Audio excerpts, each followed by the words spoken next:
మీరందరూ ఎలా ఉన్నారు? మీరందరూ బాగున్నారనే అనుకుంటున్నాను. నేను కూడా చాలా అంటే చాలా బాగున్నాను.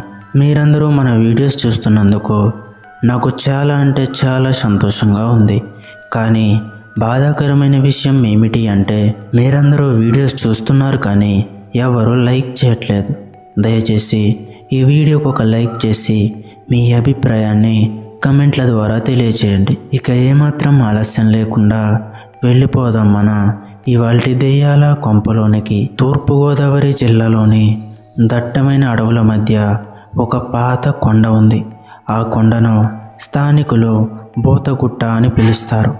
ఎందుకంటే దశాబ్దాల క్రితం అక్కడ ఒక సాధువు గుడిసె కట్టుకుని జీవించేవాడట. అతడు వేదాలు మంత్రాలు జపించేవాడు. కానీ ఒకరోజు అకస్మాత్తుగా అతను కనిపించకపోవడంతో గ్రామస్తులు అనుమానపడ్డారు.